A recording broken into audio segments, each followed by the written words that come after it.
Really excited about this signing class, the class of 2021. And, this early signing period allowed us to get 16 individuals on our team and to sign with us. And we're really excited about all of it. I mean, I think a lot of coaches are saying that at this time and today, but I think for us, these young men fit our program perfectly. And what we're trying to get done here as far as adding depth, adding some speed and some strength. You're looking at the length that we have in this group too. I think gives us a lot of potential for a lot of big time playmakers, and adding to the front that we have, our D line and O line. That's got to be a huge positive for us, and then complementing the physical part of the line of scrimmage with the rest of the group. So I thought it'd be really important for me to just recognize the individuals that allowed us to get this class together, and in a year where things have been so unique and so different with the pandemic, not having recruits available for on-campus visits, official visits, and even during the unofficial visits, and not being here on campus for games and things like that has been. It would usually hurt a recruiting class, especially when you're a team like BYU that focuses on getting them on campus and get the feel and the vibe and the environment of the campus. That's usually the for us. It's usually the clincher. So usually the mark that makes the most and gets them to jump into committing to us. And the fact that our staff has been able to be really flexible and creative and finding ways to give them that type of environment, that type of feel. Virtually has been really impressive for me to see as a head coach, and so I thought it'd be really important to recognize the people that have made it happen. And first, starting with Jason Ayu and Jack DeMooney, those guys did an amazing job leading the way in the recruiting efforts and working with the staff that we have here on campus recruiting. We had a good group of people that have helped us. They basically do all the grunt work and those people are Jared Reed, Sammy Tuipolotu, Mikey O'Connor, Chris Bangeter, Lonnie Ivers, and Anna Lamb. Done an amazing job working working together with Jason and Jack. And then we've had Dave Broberg, who did a great job with the edits, the graphics, and mailers. He's working with the creative services, done an amazing job with our group. Gary Verone, Director of Compliance, really helped us along with all the adjustments that we had to do with the scheduling, the dead periods and things like that. It's been really impressive for us to work with him. Trevor Wilson, the Associate Dean of Students, working with admissions and academics, and really with people not being able to take ACT tests and things like that, allowing him to work with Upper Campus and helping us find ways to get young men accepted into school and through a different process when you're not having to deal with the standardized testing. And so Associate AD of Marketing, David Almodova, did a great job working everything together and being able to work with Stu Call, who's the Director of New Media, and working with New Media and Digital Content Specialists. We have Kiwi Giroux and Courtney Davis. They do basically a lot of the sound, the social media stuff and the video. And then our marketing coordinators, Anna Metcalf and Jordan Blad, did a great job with that as well. Equipment room, we had Billy Nixon doing a great job showing all the different things that we had, and it was really pivotal in us getting the blackout jerseys that all the young recruits and everyone's so fired up about. Brett Pine, Director of Communications, allowed us to connect with the sports information people and connecting all the media members here. And then Sports Nation, BYU Sports, and BYU TV's done a great job with obviously Jerem and Jordan, Spencer Linton, and then Ben Bagley and Dave Phillips have been pivotal in making this all work. And with that being said, I have a bunch of coaches and assistant coaches, graduate assistants, analysts, and then our Director of Football Operations, John Swift. Our staff has worked really hard in making this happen, but we couldn't do it without the players on our team that are always welcoming and open to talk to our recruits and let them know what it's all about. They're the true ambassadors of our program.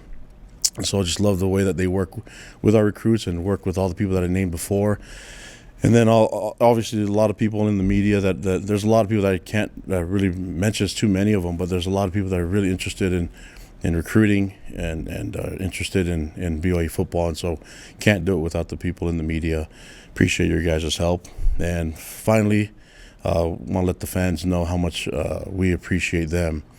They're the ones that are out there showing the impact that Cougar Nation has out there, and whether it's social media or in the community, at church, school, different places. I mean, the fan base here has been amazing, and that's one thing that our recruits always talk about, the amazing fan base. And so I want to express my love and appreciation to all of them. So that being said, I don't know if you guys need any more questions, but I covered it all. We also have some return missionaries that are going to be coming back throughout the year, and with the pandemic, we're trying to balance all of those things together with the return missionaries that are going to be joining us. So whatever questions you guys may have, I'm excited to answer them. All right, let's go with Jared Lloyd, Sean Walker, and Mitch Harper. Kalani, you kind of touched just now on my first question, which is about the numbers. You guys are used to shuffling numbers with missions and things like that, but as you pointed out, this is going to be a unique challenge with mission programs, recruiting, seniors returning or not returning, juniors returning or not returning. As you consider, kind of the numbers aspect of dealing with the program, with walk-ons and everything, what's that like at this point as you try and anticipate what the next few months are going to be like? It's a lot of fun. I mean, I can't sit up here and pretend that's so hard to do.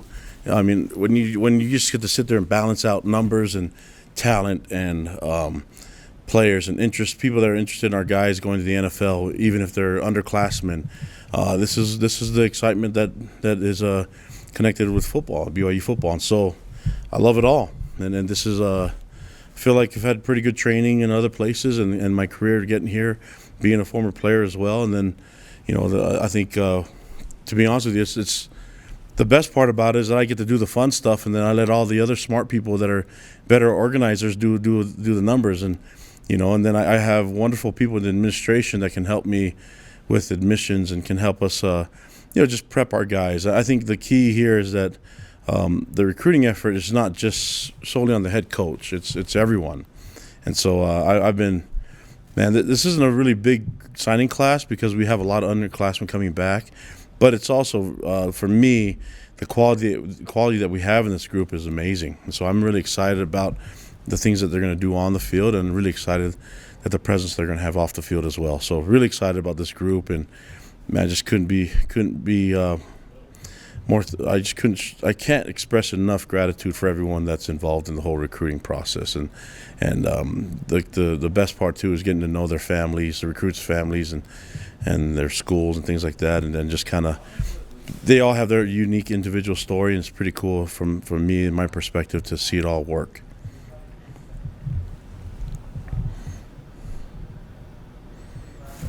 Coach, if I could ask about kind of one position group, but sort of one aspect of a position group, I guess, in general, because you have some guys that are defensive end / outside linebackers. It seems like you added some really good pass rushers this year, just in both the guys you signed, and then obviously some preferred walk-ons that you can't talk about. But was finding kind of some really good pass rushers, guys like Logan and John Henry, and some of them sort of an emphasis for you this year, locking them down?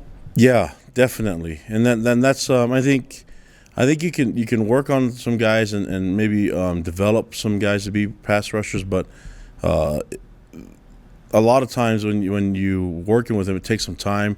These guys, the numbers show. It's a number of sacks that they made already in football, and so you're looking at the DNs that we're bringing, the D linemen that we're bringing. I think their numbers show that they can get to the quarterback and also can help stop the run. For us to have those individuals, it's huge. But I also see a lot of for me. I mean, that depends on how many of them, what they can do in the growth part of it.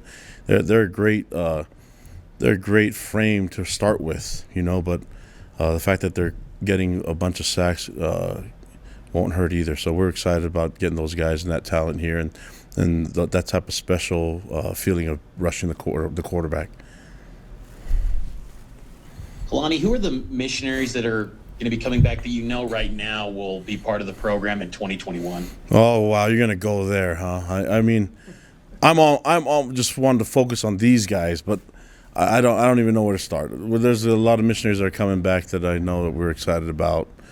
I can't right now. I can't think about it. Sorry.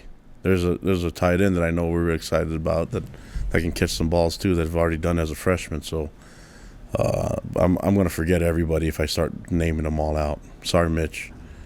I want to focus on these guys. We have a lot of missionaries that come back. The key though is the unique thing about it is that when the pandemic thing happened, they're all coming home at different times. Some aren't doing the whole 2 years, and so the missions have changed. I mean, even the mission itself has changed. So I sound really old, but back in the day, I could only get letters, and I could call home twice. Now they can FaceTime and wear a blue shirt without a tie. Jeez, that would have been awesome, working in the Bay Area with just a blue shirt and tie. No tie. All right, let's take the question from Pat Kinahan, Jay Drew, and then back to Mitch Harper. Do you know how many of these kids you'll have on campus in the fall, meaning they won't go on missions? Yeah, there's a good number of them that are still figuring it out. I mean, I think that the idea of there's some that definitely want to go on missions that have already said it, and you probably can see it on social media or maybe they've already got their calls. But there's also a few that are still figuring out when to go on their missions or if they're going to go. And that's a personal decision between them, their family, and whatever their plans are. I obviously I'm a return missionary myself, so I support them going on a mission. But I think that's one of those decisions that's going to be dealing with them and having to deal with their own family and their own thoughts on what the best thing to do. And for me, it's just getting that and balancing it with the guys that are coming home and the guys that we are going to elevate to scholarship in our preferred walk-on program. So there's a chance that we should get some may not go and want to play a year first. Kalani, I was going to ask the same question, but I'll switch and maybe ask, in February, will you sign anybody, or does this kind of complete your class? No, we're still we're still open for business. So yeah, recruiting. It's hard to tell the future. There's a lot of people that are going to be available, and then we still got a couple targets that we're looking at, and then we're going to take a shot at some others. We'll see how it goes, but I think when you're dealing with graduate transfers and there's going to be who knows what's going to happen in the rules with transferring and all that stuff, I think we've got to give ourselves some space just in case that does happen. And then we have a large number of I feel preferred walk-ons on our team that we would like to see get scholarships as well.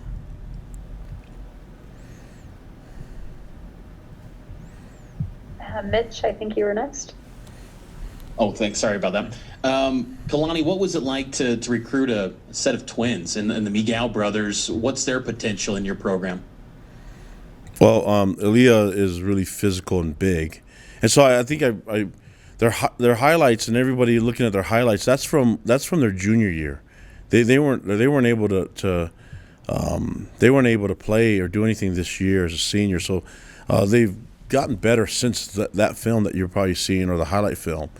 And so I think it's important to see that. And then they're still growing. Aaliyah's huge. He's a monster, and he's on the offensive line. And Noka's a beast, and he's a different body type, a DN body type, and it's going to be a lot of fun. Those guys are going to have a lot of fun going against each other in practice. But I think they're going to bring some toughness, and they're joining a group of tough guys. But I think they're going to fit just fine, and really looking forward to the physical presence that they can have on the line of scrimmage. All right, Jake Hatch, Jared Lloyd, and Sean Walker. Yeah, Kalani, you've mentioned the fact that you want to elevate some of your preferred walk-ons to scholarship status. There were two guys I wanted to ask you about in particular, and Gabe Summers and Mason Wake. Are they guys that are going to be part of that group that gets elevated? Yeah, we're hoping to. We're working with the numbers, and I've been really thankful that those guys have worked patiently with us, and we've been open in our communication. There's others too that are in the mix that I think it's important for us. We recruit every position on our team on the roster. So when we're looking at who to add, a lot of thought and effort goes into who earns a roster spot here.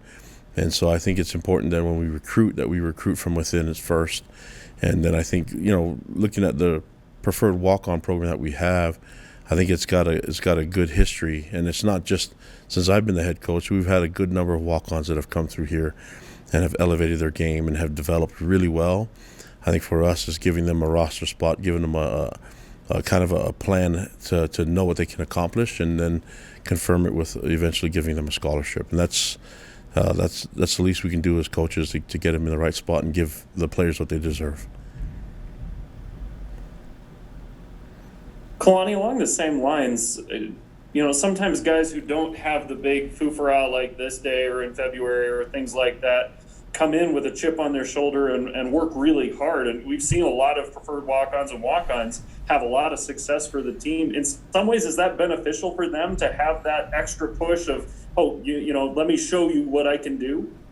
Yeah, well, in the past, like sometimes people just use the walk-on program to just fill the scout team and be tackling dummies and things like that. And we want our walk-ons to have a role that they feel like there's something that they can do to contribute to this team on special teams, offense, and defense. And so we want to make sure that we put a lot of effort into getting these young men here. And then there's some that just they're late bloomers, and there's some that just there's something about them that they just need to be given that opportunity. I mean, I think our leading rusher and our leading receiver, those guys that fit that exact. But we recruited those guys, and we spent a lot of time trying to get them here as preferred walk-ons because our numbers didn't afford us to give them a scholarship offer. But I think you go back and do it again.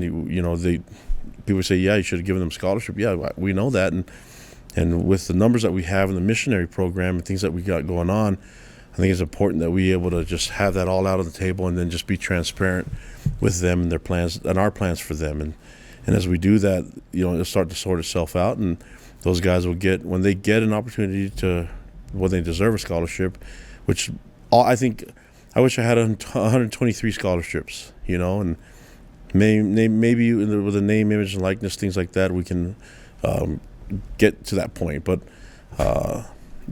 this program is going to function because of the heart and soul of our walk-ons, people that love this game and love this program, and they're the glue that keeps this team together. And so they're always going to be a big part of our leadership and a big part of our team culture. Sean Walker. Yeah, Coach, you may have answered this a little bit talking about February, and I recognize that this is just the first day of the early signing period, so it might be a really short answer, but I couldn't help but notice that there's no quarterback in this class, and I know you guys usually like to try to grab a quarterback every year. Could that be something that you guys look at between now and February, maybe in the transfer portal, that kind of thing, or do you feel comfortable enough with your quarterbacks to kind of that this is a year that you may just pass? I want the best players. I'm not really worried about having too much. I want the best of everything. So if you look at my plate, Thanksgiving dinner, it's way too big for my stomach, but I'm going to try my best to eat it. So with recruiting, I want the best players, and our guys that are here are not afraid to compete. And so, and then, you're going to have, if it's a quarterback or it's a running back, whatever it is, you're going to have a group of guys that they're going to walk into a position room, and those guys are going to give them as much knowledge and mentoring as they can to help them compete against them. And that's, I think I mentioned this before in the past that Tanner Mangum, when he was the quarterback here, and when Zach Wilson came in as a true freshman, a lot of people don't realize the what Tanner did to help Zach elevate his game, and that's the culture in that room that A-Rod's provided, and that it's really a special thing about BYU is that these guys come in and they teach them and they mentor them, and then they want their best. They want to compete against the best, and that's even giving all the knowledge that they have and sharing it with them and mentoring them. And Tanner doing that got Zach to where he's at right now, and it's a huge part of Zach's progress towards being a great quarterback. And so whatever position it is, whoever we recruit, they're going to join a room that's going to bring them in like family and treat them with a lot of love and care, and it's going to be it's going to be fun competing against each other. So we'll keep recruiting. I don't know what else to say. Just recruiting is a daily thing all the time. Let's take the last two questions, one from Jake Hatch and Mitch Harper. Yeah, Kalani, I wanted to ask you, in terms of Logan Fano as well as Raider Demuni, they were guys that committed way back when. I believe 8th grade is when they both committed. Is that something that you will continue to accept commitments in that vein if they want to commit at that point, or kind of what's your philosophy on that? Well, I mean, I think there's players that that we can recognize that I feel like are going to be big time guys, and I know a lot of people have a problem with that with recruiting, but I don't. I think I can. I think I could have saw Shaq as a freshman in high school and probably said, yeah, that's going to be something special. I mean, Mateo saw Zion when he was a freshman or in 8th grade and offered him when Mateos was at LSU. So I think with the no-brainers, it's pretty easy, I think that for us, we just keep working with these guys. And, the question of whether to offer them early or commit them early and try to hang on to them, I don't know. I just feel like if they're meant to be here at BYU, that they'll want to be here. And then kids can change their mind from freshman year to senior year. That happens.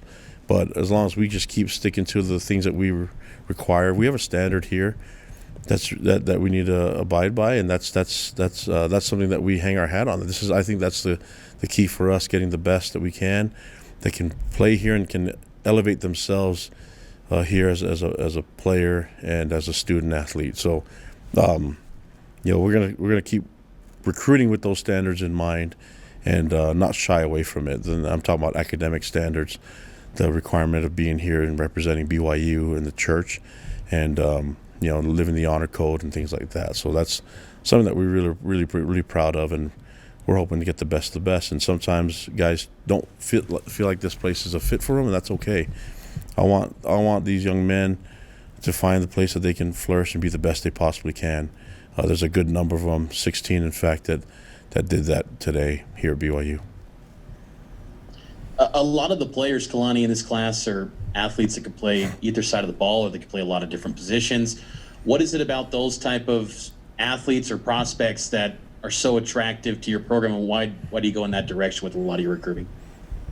Well, I think you have a good frame that you can work with, and then you look at like some of the athleticism, the footwork, and then you kind of factor into the point of growth, but you start from their frame, and then the agility level and the athleticism, right? If we work with that, I think you can kind of, I don't know what these guys are going to look like in 2 years, right? But I think that if this is the starting point, I feel really good about how much bigger they're going to get and how they're going to change their bodies once they start to mature. And so right now they're still in the process of becoming an adult, but once they become full-grown adults, watch out. I mean, like I said, Kyrus was 230 when I recruited him in high school. He's well above that now, and so I think when people start lifting weights and getting big and strong, and you got a nutritionist that's working with you, and then you've got, okay, this guy could really help us in this different position. I think that gives you a lot of different things that you can do. And for us, we do a lot of cross training. Tyler Algier was our linebacker last year, and so we have a lot of guys that love the game of football, and I think if you look at these guys, the key is that they're multi-sport athletes as well. And so with that type of flexibility, and I think you can really fill a good football team and get them where we feel like they can perform at their best and can help the team and possibly move on to the next level. I'm looking for guys that I think will fill out the roster and give us a great talent and ability to win, but I also think that I can project some guys that will look good for the next level at certain positions.